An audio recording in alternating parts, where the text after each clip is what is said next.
Salut à tous, aujourd'hui je vous emmène en balade en Ford F100 de 1982 dans une déclinaison XLT qui sent bon le luxe des 70s.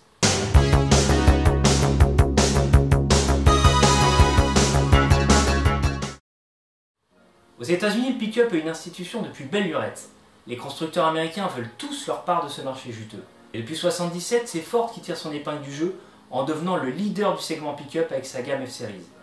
Depuis 1986, les Ford F-Series sont carrément les véhicules les plus vendus du continent. De quoi trouver encore pas mal d'exemplaires toute génération sur les routes aujourd'hui. Beaucoup d'entre eux sont par contre bien pourris parce qu'usés jusqu'à la corde. En même temps, c'est un peu pour ça qu'ils ont été conçus.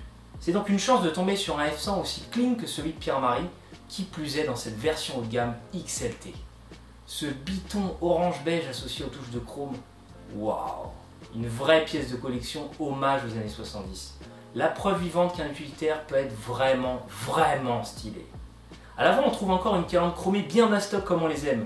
C'est con, mais sur un utilitaire, ça aspire encore plus la robustesse.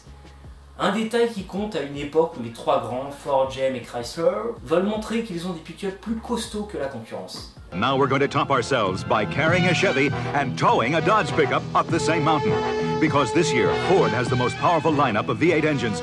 L'Oval Blue Ford trouve sa place pour la première fois au centre de la calandre, histoire de rappeler fièrement « C'est nous qu'on vend le pick-up le plus vendu d'Amérique !» Et puis au cas où tu l'as pas compris, c'est aussi écrit en gros derrière F-O-R-D, Ford. Le premier acheteur s'est offert une petite coquetterie en optant pour la rampe de benne chromée lui donnant de faux airs de papa mobile. Les jantes optionnelles de luxe ajoutent en cachette, tandis que les rétroviseurs XXL et les feux de gabarit sur le toit accentuent l'aspect truck. À en juger l'état du fond de benne et la configuration de roue motrice, ce Ford F100 n'a pas dû fréquenter beaucoup de chantiers. Plus je le regarde et plus je me fais le cliché du premier proprio, un gars de la campagne qui s'est fait un quiche chez le dealer Ford du coin. Une sorte de gentleman farmer qui voulait de la belle auto sans sacrifier l'aspect pratique. Quand j'entre dans la cabine, mon cliché se confirme, on n'est pas dans un utilitaire mais dans une berline haut de gamme type Ford LTD. Personne n'a envie de mettre ses paluches crado sur ce beau volant immaculé ou ces fausses boiseries. C'est beau, kitsch comme on adore et on est presque aussi bien accueilli que dans une Lincoln. Pour l'agrément, une radio AM/FM balance les derniers tubes country tandis que la clim rafraîchit l'air ambiant en plein cagnard texan. Le bloc est celui d'origine bien que son aspect ait quelque peu changé depuis sa sortie d'usine. Soit, voyons ce qu'il donne sur la route.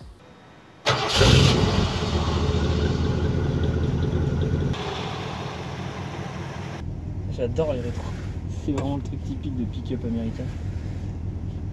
C'est la première fois que je conduis un vieux pick-up, donc ça va être vraiment sympa parce que c'est très différent à conduire.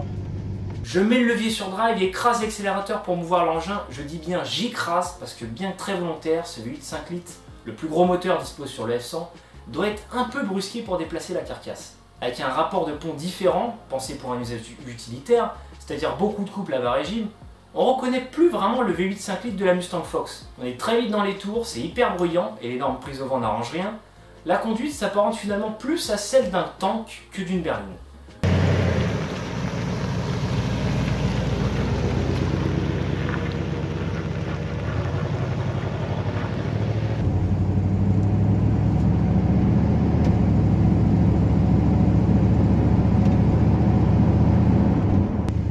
T'as vraiment l'impression de conduire un gros van ou un gros utilitaire, alors que c'est la même autorisation qu'une Mustang, mais dans cette config, c'est pas la même sensation.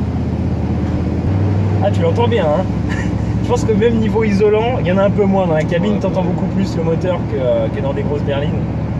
Donc là, du coup, les ronds-points, tu m'as dit, je vais y aller encore plus doucement qu'avec les miennes. Parce que là, du coup, avec la benne vide derrière, ça risque de vite partir avec la propulsion. Et c'est un délire, j'aime bien, parce que du coup, c'est assez différent d'une berline, de tout ce que j'ai eu l'habitude de conduire. Il fait un beau bruit, hein. C'est vrai que le V8, on le sent.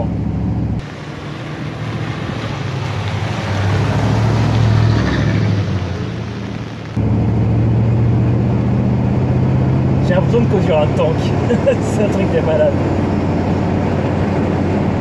Alors beaucoup de bruit de vent aussi, parce que là du coup l'aérodynamique, c'est nul en fait, hein. C'est une enclume, c'est pas sa grande force. J'aime bien XLT en gros milieu. Non, pour te dire, mon gars, t'as pas le F150 de base, ça pèse un peu plus. On a vraiment l'impression de conduire une grosse machinerie, quoi, un gros truc industriel, c'est un Caterpillar. J'ai peur, vraiment, j'ai peur de trop envoyer qui chasse. Ils étaient bien quand même, les fermes américains avec ça. Hein. Ouais.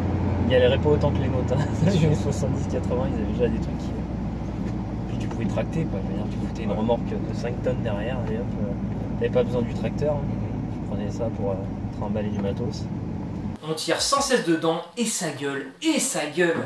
Heureusement que la nouvelle boîte auto inclut un overdrive, 4ème rapport long, pour réduire un peu ce boucan à l'heure de croisière. Même l'apparent confort disparaît à mesure que la cabine sautille sur la moindre imperfection. C'est un utilitaire conçu pour tracter et supporter du lourd. F100 XLT ou F100 de base, un F100 reste un F100. Passé l'étape de la découverte, je prends vite mon pied au volant de ce symbole de l'Amérique. Le comportement routier est totalement différent des berlines dont j'ai l'habitude, et pourtant j'adore. Le contraste saisissant entre ce tableau de bord cossu et la conduite rustique est assez amusant. Le F100 n'est pas aussi lourd qu'on le pense, environ 1,5 tonne, mais son centre de gravité assez haut perché et mon feeling général m'incitent à anticiper encore plus que d'habitude. C'est comme si je conduisais un poids lourd, alors qu'on est quand même loin du compte. Alors j'ose même pas imaginer avec un F350 à roues jumelées. Peinture biton, du chrome partout, du faux bois, on retrouve tous les codes du kitsch des 70s, bien qu'on soit en 1982. Du grand art. C'est clairement son point faible. Bien équipé, une banquette agréable, mais on est pas mal remué et on en prend quand même plein les oreilles. Un utilitaire quoi. C'est l'unique V8 dispo sur le F100 et il fait très bien le job. On pourrait exiger toujours plus de chevaux, mais à quoi bon? On n'a pas envie d'aller plus vite dans ce genre de véhicule. On peut d'autant mieux apprécier le chant du V8 que l'insonorisation est carrément pas au rendez-vous. Ce F100 c'est presque la quintessence du pick-up américain. Il y a plus gros, plus puissant, mais on tient déjà là un super cocktail qui lie parfaitement l'utile au très agréable.